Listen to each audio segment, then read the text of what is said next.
Hi, my name is Amanda Roberts. I am the founder and director of CARES, which stands for Critter Adoption, Rescue, and Education Society. I am also a National Transport Coordinator, and I am the founder of CARES Rescue Animal Transports. My background is that I have about 20 years experience in animal rescue in general. About 13 of those years I have been a National Transport Coordinator. I spent 5 years as the president of the Humane Society of Louisiana North Shore chapter. I have experience with Friends of Rescued Mastiffs, also experience as a cruelty investigator, and as I mentioned, my experience with CARES. So what do we mean exactly by transport? This means that we're trying to move animals from shelters or rescues to safety. What I mean by safety is getting them to another rescue, a shelter, or to a foster or permanent home. There are lots of different types of animal transports. There's ground or air transport, there are free transports or paid transports, and there are long or short distances. However, we will learn how to coordinate relay transports. This can be ground, air, or a combination. It's all free. There are nonprofit coordinators and drivers. Any distance that you are willing to coordinate is just fine. It can be nationwide or it can cover only a few states or less. Why do we transport? Most of the time, we're trying to get animals out of high kill or gassing shelters to safety, or from areas that are overpopulated with animals to areas that are less populated. We also move animals to areas where there are approved adopters or approved foster homes waiting for them. We transport to shelters that have fewer animals. We transport to sanctuaries, or sometimes we have special needs transports for medical care. And we also transport during disasters, natural disasters for natural disaster relief, and many more reasons. So, where do we begin? We start out with a little prep work. The very first thing I recommend you do is set up an email account specific for your transport process. I recommend using a free program such as Google or Yahoo. I also recommend joining Yahoo groups. We will talk more about this in a little while, but just remember that there's a possible delayed approval process with this, so we want to do this as early on in the prep work process as possible. You also want to set up a Facebook account. This can be your personal account, but I also recommend that you set up a separate account specifically for your transportation. You also want to join Facebook groups. Again, we will talk more about this later, but remember, this can be a possible delayed approval, so you want to do this early on. Another recommendation is that you get Microsoft Excel or the OpenOffice spreadsheet program installed on your computer. We'll talk more about this later, but we're going to use this as a database of sorts for our driver information. Here I have listed just a few of the general Yahoo groups. What I mean by general is that this covers transportation as well as rescue and other information regarding animals. This is where you can post transportation for just about anywhere in the United States, and it doesn't limit your geographic area. There are many more of these general Yahoo groups. These are just a few that I've listed. I'm happy to email you a much larger list. These are specific Yahoo groups. As you can see, they're listed by state. Again, I'm happy to email you a much larger list that will be to your benefit. Please just make a request for this. So let's talk a little bit more about Facebook. Again, this can be your personal account, but I recommend using one just for transport. I personally have used my personal account for transport, but it gets things clogged up and mixed up, and it's just much better to use one simply for transporting. Facebook is going to be one of the two primary sources for getting volunteer drivers. One is going to be email, the other is Facebook. It's very important for you to set up your Facebook early on and start adding lots of contacts. Start by adding me as a friend. Each day you want to add my friends a few at a time. I will be a mutual friend between you, and so hopefully my friends won't have any issues with you adding my friends a few at a time. You can also do a search in the search box for animal transport. You're going to see hundreds of groups come up that you can add. Add a few of those groups every day, and you're well on your way. Be sure to also add the groups for each state. I highly recommend doing this for as many states as possible.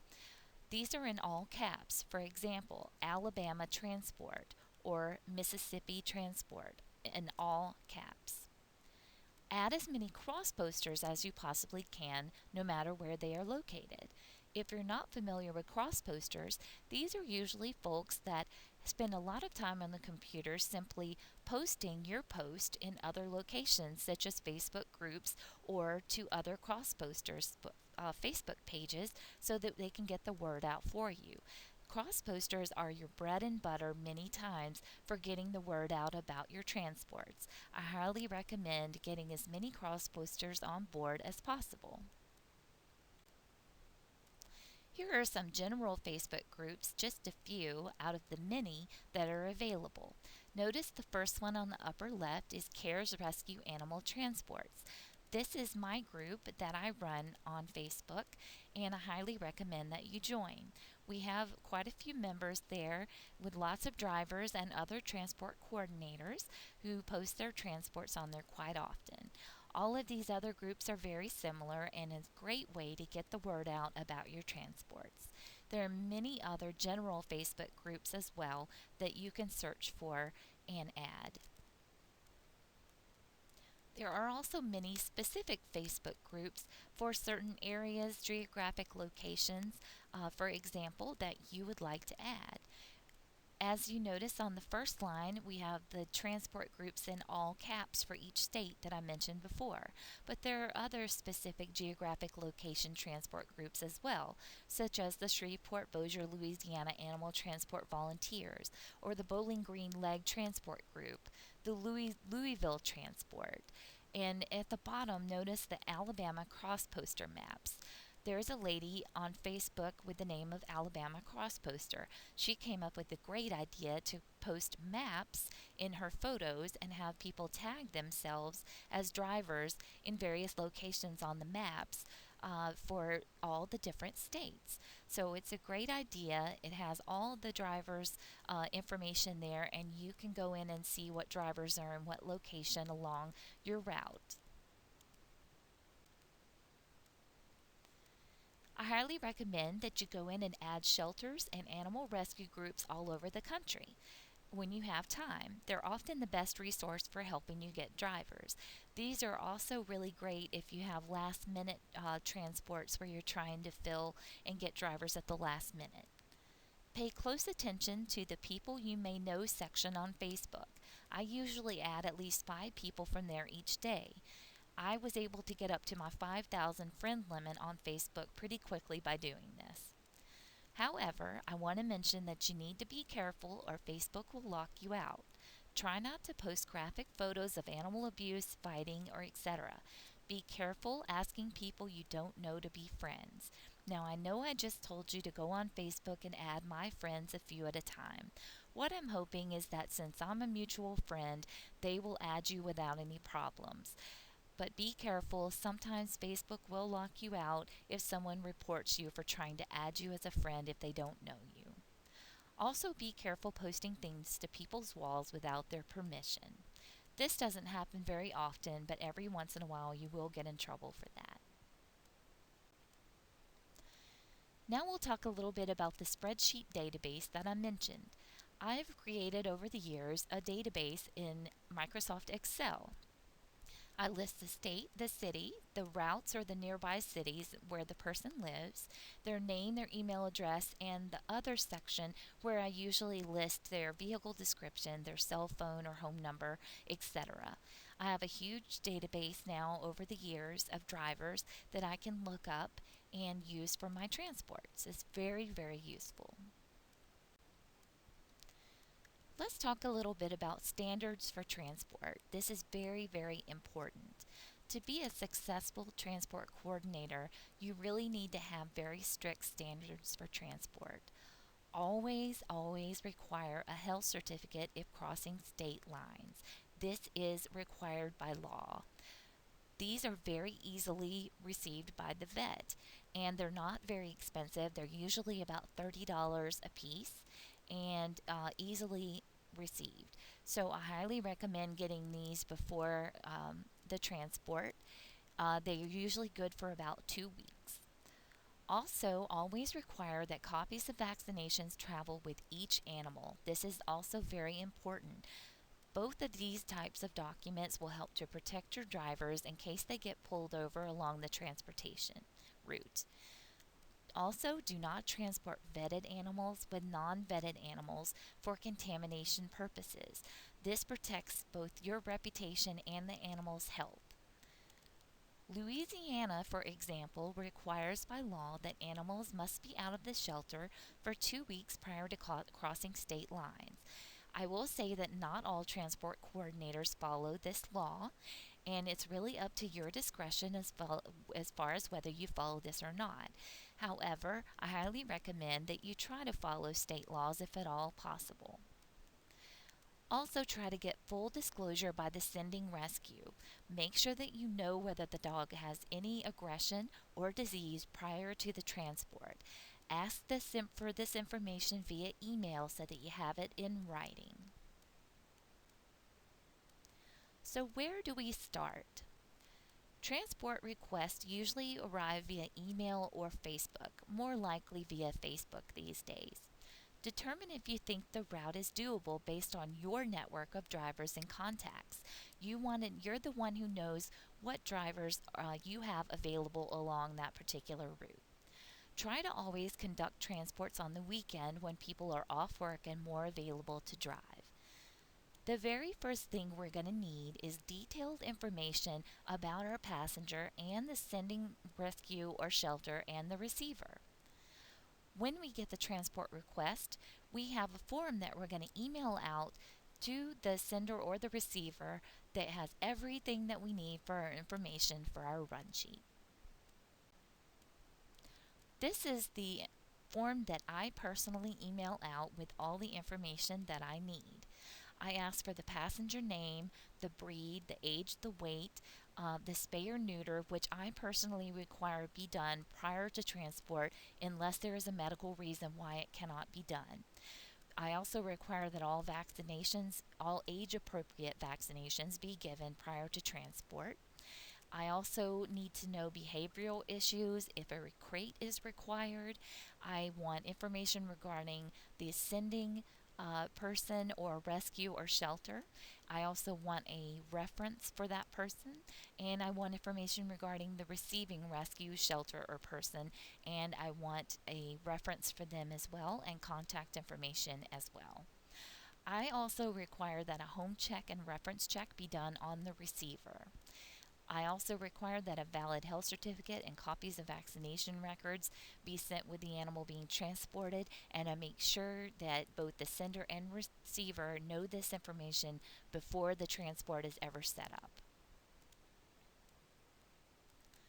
Always inform the requester that there's a chance the transport won't fill.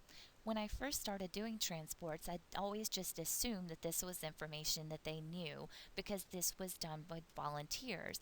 I assumed that they knew that volunteers don't always show up and that sometimes you can't get enough volunteers to fill a run.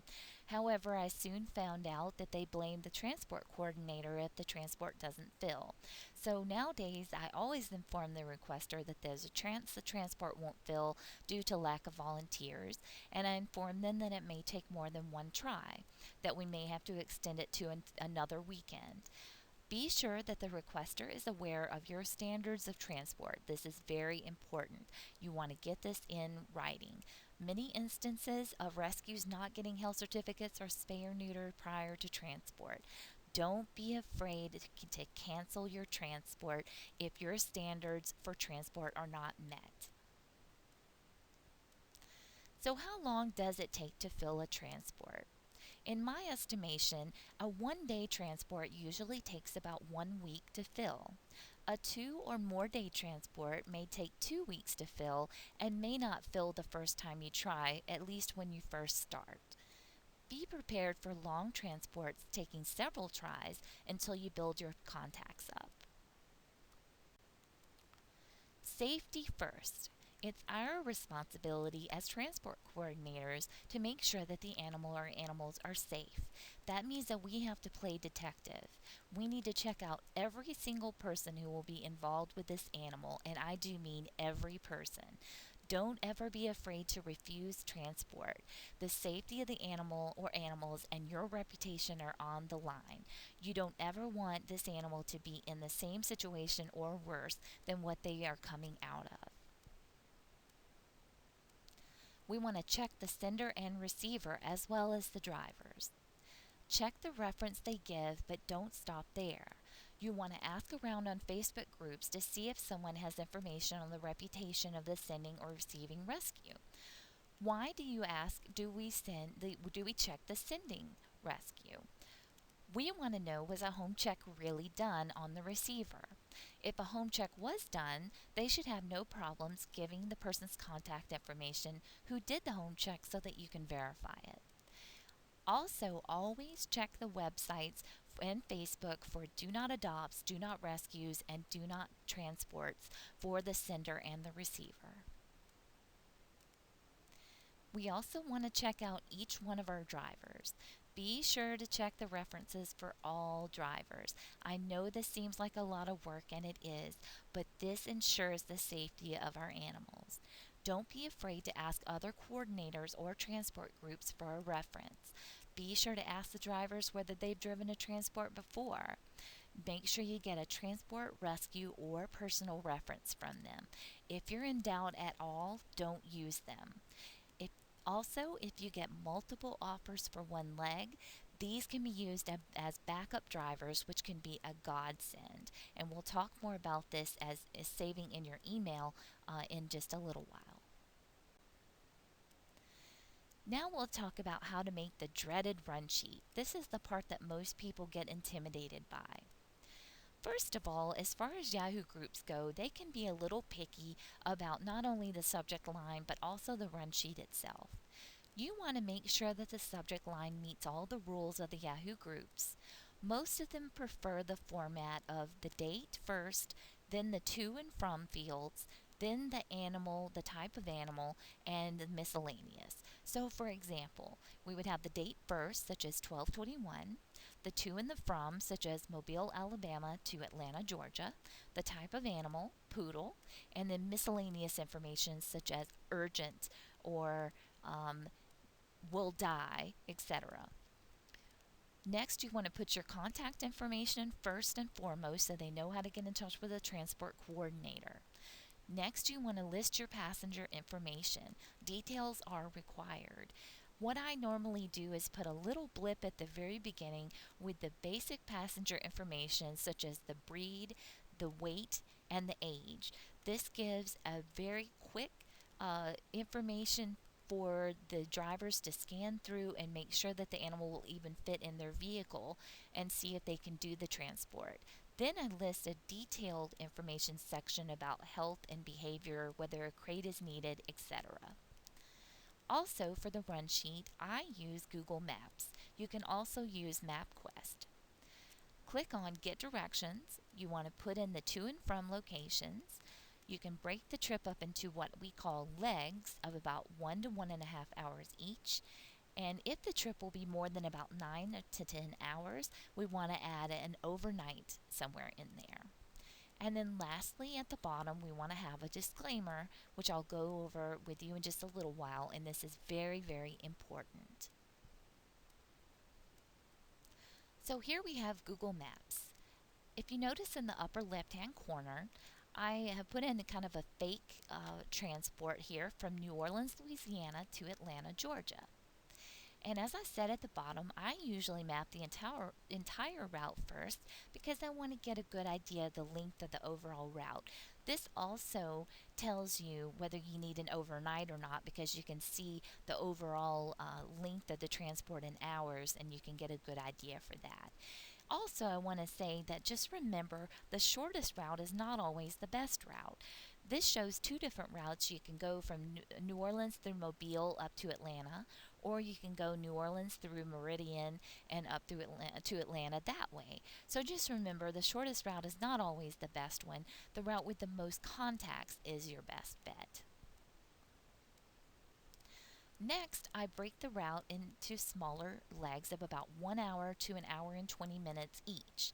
If you notice, I have put in from New Orleans, Louisiana to Gulfport, Mississippi. This is about, according to Google Maps, in the red circle, it's about an hour and 7 minutes and it's 73.6 miles.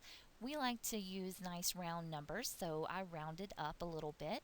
If you look at the example in the bottom right, I have broken this up into leg one from New Orleans, Louisiana to Gulfport, Mississippi. It's 1 hour and 10 minutes. I rounded up 74 miles, and I have the time in there from 8 a.m. Central Time to 9:10 a.m. Central Time. That will be your first leg. Now for our second leg. We do the same thing for the second leg and onward. We want to break it up into smaller legs again. This time we're going from Gulfport, Mississippi to Mobile, Alabama. So if you look at the example in the bottom right hand corner, we'll take the red circled information and transfer that to our leg 2. We have Gulfport, Mississippi to Mobile, Alabama is 1 hour and 5 minutes and 71 miles. We have to remember to add in 15 minutes between our last leg and this leg for potty breaks. So, since our last leg ended at 9:10 a.m., this leg will begin at 9:25 a.m. Central Time and will run until 10:30 a.m. Central Time. This is an example of a completed run sheet. As you can see, the first information, as I mentioned before, is your contact information at the top. Then I have a little section called Passengers, which gives the little blip of information with the basic information about the passengers. This is where the drivers can look to make sure that they can fit the passengers in their vehicle. Then I have a detailed information section about the passengers. This has all their health information, their behavioral information, and whether a crate is required. I then have very detailed information about the sending shelter or rescue and the receiving rescue. We want to list all out for informational purposes that all foster homes and forever homes are approved via home visits and reference or vet checks. All of the Yahoo groups are very particular about this information being listed. We also want to make sure that people know that 15 minutes have been added for potty breaks and transferring of dogs. Next, in our run sheet, we will list out all of the individual legs of the run. These are the samples, like the samples that I listed out with the Google Maps examples. You will see here that I've broken this up into legs 1, 2, 3, 4, 5, 6, and 7. You want to make sure that you put off to the right hand side which legs are needed and which legs are filled. I always put with the filled legs the name of the driver so that I'm able to keep up with it. Notice also that I always put Central Time, Eastern Time, Mountain Time, etc. next to the times in the run sheet. This is because you oftentimes will have a time change along your route. Notice at the very bottom on leg 7 that we do have a time change here. You want to make sure that this is easily readable and notable by your drivers. This can be very confusing for some folks, so I always put a note in there that a time change occurs during this leg. And lastly, at the bottom of our run sheet, I always list my disclaimer. This is very important. It states that your transports are not for a paid business, that we are a volunteer transport coordinator who has a network of volunteer drivers. We list out some of our standards of transport. We also list out information regarding the behavior of the animals and that no one is liable. So what if a transport is too long for one day? We mentioned a little bit earlier about how we can do overnights along the route. Overnights are very common in the transport world. There are folks that can't drive, but they can overnight an animal. Then there are people that will drive and overnight, which is absolutely wonderful. And if all else fails, we arrange for rescue discounted boarding along the route. You usually ask the sender or receiver to pay for this. There are usually no more than 2 overnights because of the stress for the animals, so this would be a total of 3 days of travel and 2 overnights. So, how do we get volunteers? Now is the time to get the word out. This is the hard work. Using Facebook.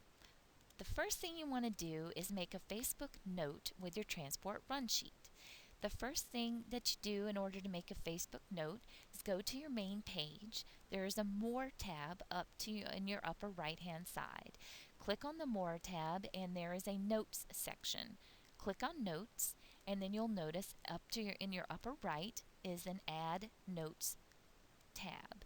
Click on that and it will be very similar to Microsoft Word.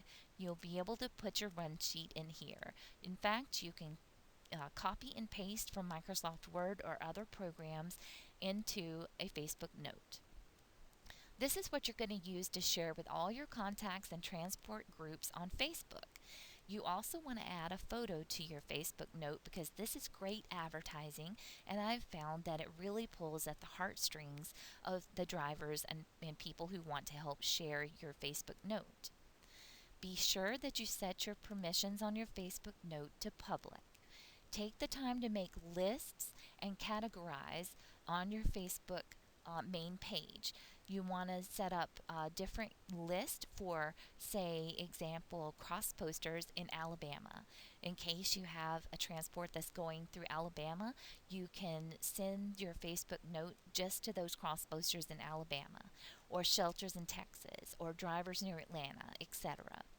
Just remember, cross posters are your bread and butter. They are the ones that do so much of the work for you. Cross posters get the word out for you so much more than you could ever do on your own. Also remember that you want to post during high internet traffic times of day. This is usually in the mornings between about 8 and noon, and then again in the evening time or early afternoon sometimes between about 5 and 9. Using Yahoo groups to advertise. You want to familiarize yourself with the various rules for posting to each group. Each group has their own rules and they can be very, very strict. You want to come up with a method that works for most or all.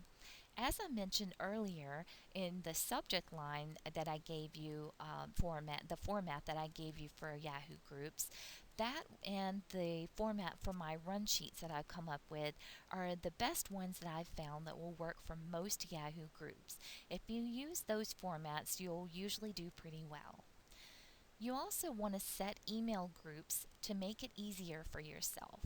I have an email group called General Transport Groups. This means that it will work for any state or any route. You don't have to worry about it being specific for states or specific for a certain interstate or anything like that. For example, Roads of Hope Yahoo group covers the entire United States, and they're great for just a general transport group.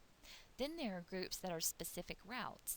For example, I have some set up that are New Orleans to Atlanta, or there are specific ones for specific interstates like I-10, I-85, etc. Then there's good old-fashioned email. As you do transports, get permission from your drivers to keep their information for future transports. You can build an easy database using a spreadsheet. You can organize this by city, state, route, etc. You want to save your driver information in your email contacts in an easy to read format. The way that I do this is I use the first name, such as Mary, and the last name, transport, Nashville to Knoxville. So that way I know that she's a transporter, she's one of my drivers, and she normally transports from Nashville to Knoxville. This makes it very easy for me to find drivers. Many of the Yahoo groups also have their member emails listed on their main page, and you can add these to your contacts at your leisure. Checking your volunteer drivers. It's your responsibility to make sure that the animals are safe. You want to ask your drivers to immediately provide this information as soon as they volunteer for you. You want their name, their cell number, their email, their vehicle description, including their make, model, and color, license plate state and number. You want a reference. This can be a transport, rescue, or personal reference. And optionally, they can provide a suggested meeting place for either end of their leg. Also note that you want to email them this format so that you can copy and paste this directly into your run sheet. This makes it so much easier on you instead of having to type everything in. Always get references when someone volunteers to drive, and always check them. I don't care how nice someone acts or seems, make sure you check their references. If a driver ever hesitates to give you information or a reference, go ahead and move on to the next person. It's not worth your time. Let's talk a little bit about monitored versus non monitored transports. Monitored transports are those where drivers must check in with each handoff of the animal. Monitored transports are best for many reasons. It lets drivers know that you will be watching. It also gives everyone a peace of mind. It helps to make sure the transport's on time, and you can relay this to the drivers. You can also assess an animal's behavior along the way. You can pass on valuable information to the drivers ahead, such as the dog tries to escape, so you want to make sure you put a leash on before you ever open the door. Drivers also love to tell you about their experience and share photos with you. And you can assess the animal's health along the way. There have been a couple of times where a dog has started coughing along the transport or vomiting, etc. You want to pass this information on to the drivers ahead so that they can be prepared. Lots of things that you want to remind your drivers about before the transport takes place. I usually send an email the night before with these common reminders. Remind them to bring an extra leash and a collar, and I usually ask them to please double leash the dog before taking them out of the car. I also ask them to bring a water bowl and a gallon of water, paper towels and towels, cleaner and sanitizer, newspaper and puppy pads if puppies or kittens. Give them small treats, but too much can mean motion sickness. Also, keep the AC low because this can help with motion sickness. And really importantly is don't forget to pass on paperwork. I, for one, have been very guilty of doing this, and many drivers forget to pass on paperwork. It's not the end of the world, but it really is important to have that paperwork with those animals as they travel.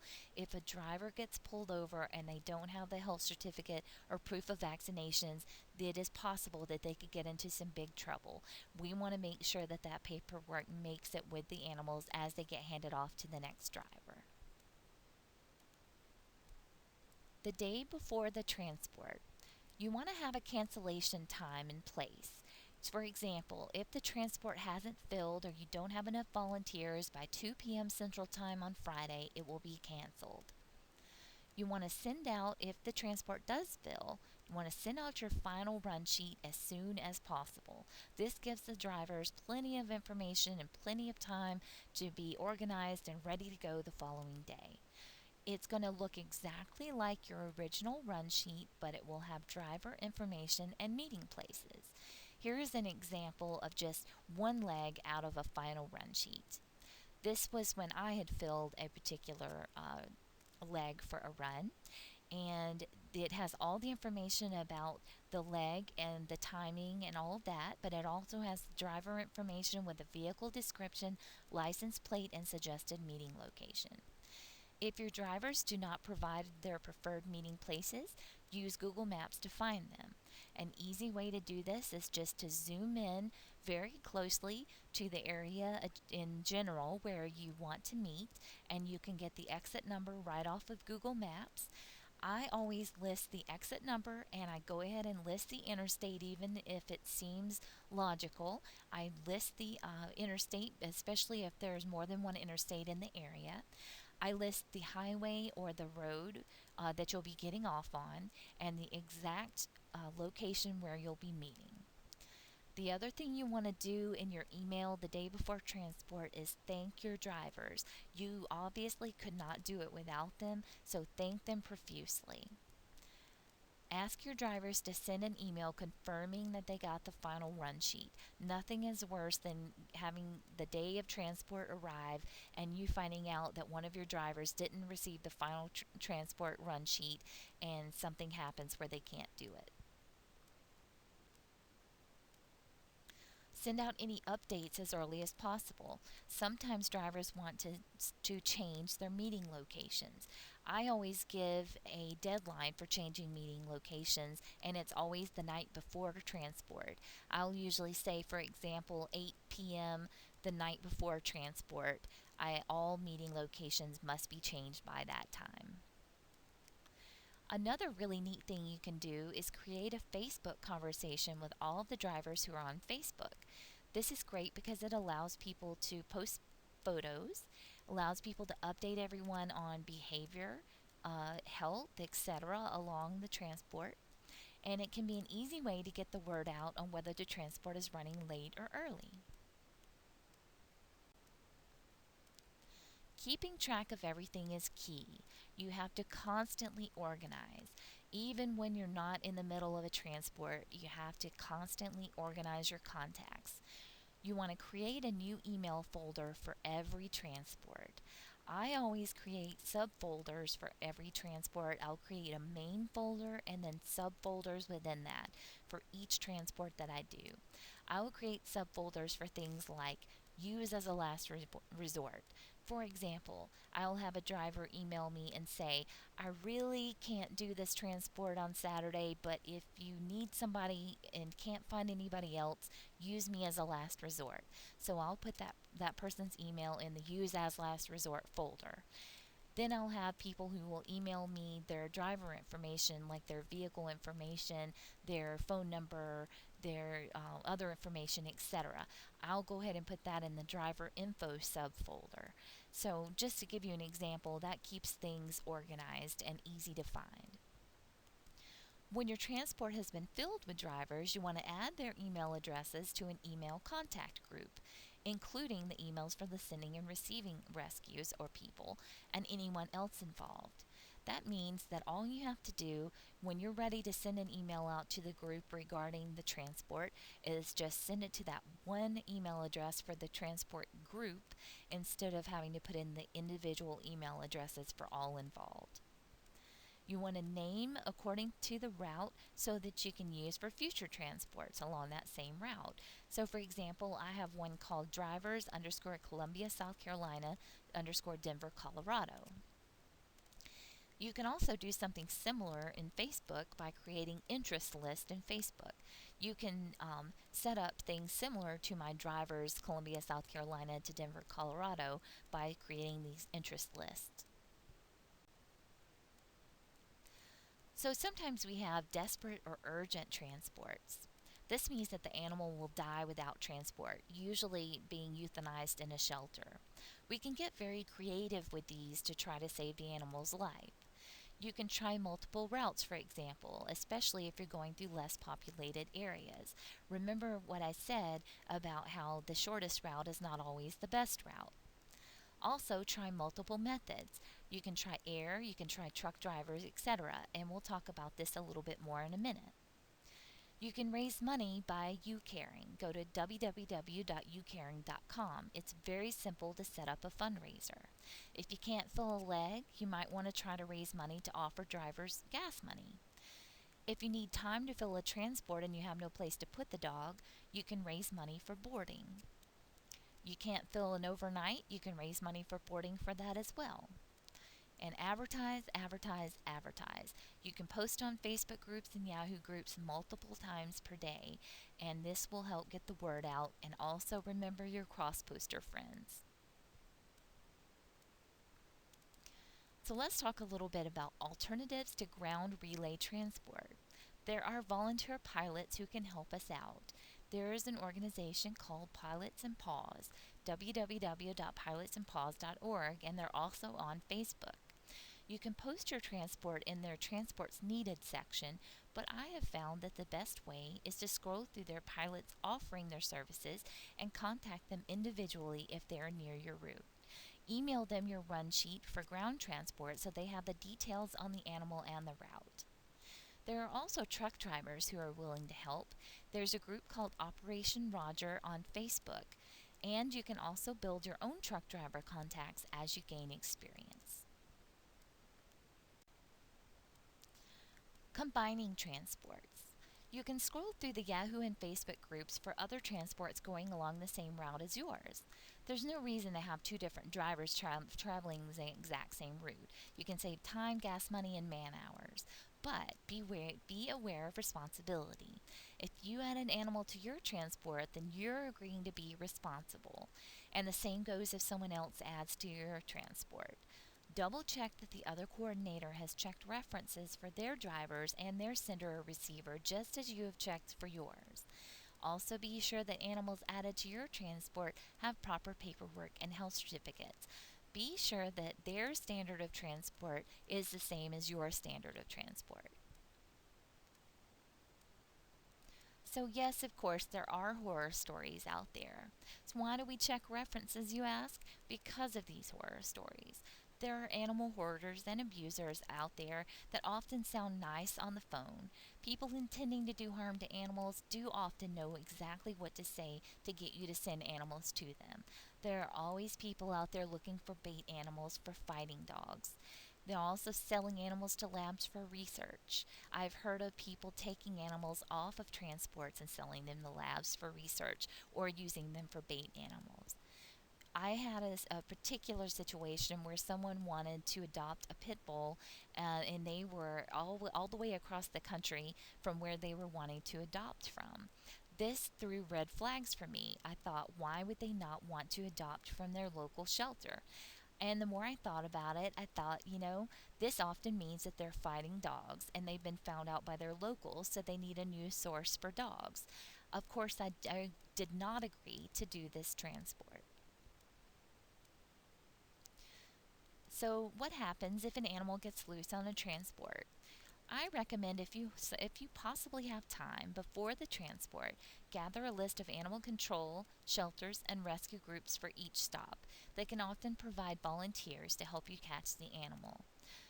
If the driver's car breaks down or if a driver is a no-show, you can contact drivers on either side of that leg to see if they would be willing to each drive an extra 30 miles or so, but be prepared to find boarding just in case. I will say that I've had this happen several times, and each and every time the drivers on either side of that leg have been willing to step up and drive the extra mile. It has been absolutely wonderful to see these people at work.